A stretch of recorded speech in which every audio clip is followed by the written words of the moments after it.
जैसा कि शूटिंग मैं दिल्ली में नहीं कर पाई थी, तो मैं आपसे बात कर रही हूँ रमा एकादशी की। रमा एकादशी कृष्ण पक्ष की कार्तिक मास की जो एकादशी होती है, उसे हम रमा एकादशी कहते हैं। रमा एकादशी कार्तिक मास की पहली एकादशी भी होती है और रमा एकादशी दिवाली से पहले पड़ने वाली एकादशी होती है। रमा एकादशी इस बार कब है, अगर आपके मन में ये सवाल है, तो 28 अक्टूबर 2024 को सोमवार वाले दिन रमा एकादशी है। रमा एकादशी का सोमवार वाले दिन पड़ना यानी कि हरि की पूजा होना, यानी कि कृष्ण की पूजा होना, लेकिन साथ साथ सोमवार का दिन यानी कि हर हर महादेव की पूजा भी होना। ये सहयोग अपने आप में बहुत अच्छा है। मैं आपको बता दूं, रमा एकादशी पर हम भगवान कृष्ण की पूजा करते हैं। भगवान कृष्ण के साथ महालक्ष्मी की पूजा का सहयोग बनता है। इन दोनों की पूजा की जाती है। रमा महालक्ष्मी का एक नाम है, इसलिए महालक्ष्मी बेहद प्रसन्न होती हैं और ये दिवाली से ठीक पहले पड़ती है। तो मैं ऐसा मानती हूँ कि दिवाली इसी दिन से दिवाली का आगाज होता है और अगले करीबन एक हफ्ते तक हम दिवाली मनाते रहते हैं, भाई दूज तक। इस दिन हम जो है बहुत ज़्यादा पूजा करेंगे और भगवान के नाम लेंगे। दीपदान इस दिन करने से आपके सभी पाप नष्ट हो जाते हैं। वाजपेयी यज्ञ का फल प्राप्त होता है।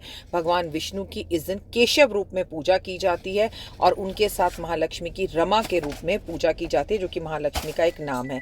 अगर आप चाहते हैं कि इस दिवाली पर आपको कुछ धन बरसे, आपकी मनोकामनाएं पूर्ण हो, तो मैं आपसे कहूँगी कि सबसे पहले बहुत ज़्यादा ज़रूरी है कि आप दीप जलाएं, जितने ज़्यादा जला सकते हैं। महालक्ष्मी को और भगवान विष्णु को शंख में पानी डालकर उसे स्नान कराएं और वो पानी अपने पूरे घर में, व्यापार क्षेत्र में छिड़काव करें, खासकर अपने घर के मुख्य दरवाजे पर।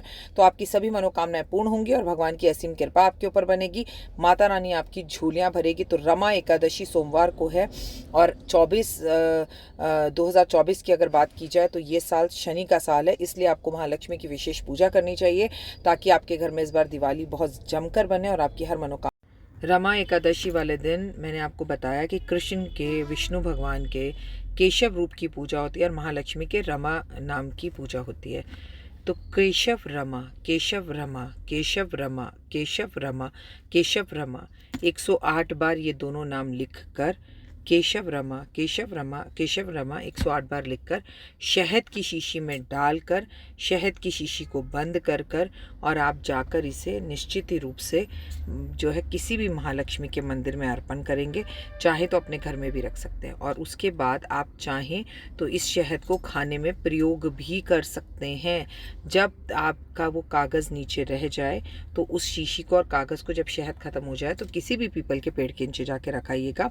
पर ये उपाय ज़बरदस्त कर लीजिए। मंद बुद्धि बच्चे जो जिन्हें पढ़ने पर याद नहीं रहता, बात नहीं सुनते, ज़िद्दी हो जाते हैं, इस तरह का शहद अगर आप उन्हें खिलाते हैं, भोजन में इस तरह के शहद का अगर आप प्रयोग करते हैं, तो निश्चित ही रूप से आपके घर में, परिवार में स्वास्थ्य बढ़ेगा और बच्चे आपकी बात सुनने लगेंगे, आपस में अंडरस्टैंडिंग बढ़ेगी, रिश्तों में एक मजबूती आएगी और आप लोगों के बीच में प्यार बहुत ज़्यादा बढ़ेगा। ये जादुई उपाय ज़रूर करें और अपने जीवन में चमत्कार देखें। फिलहाल के लिए मुझे दीजिए इजाज़त। अपना और अपनों का रखिए खास ख्याल। आप सभी को रमा एकादशी की हार्दिक हार्दिक शुभकामनाएं।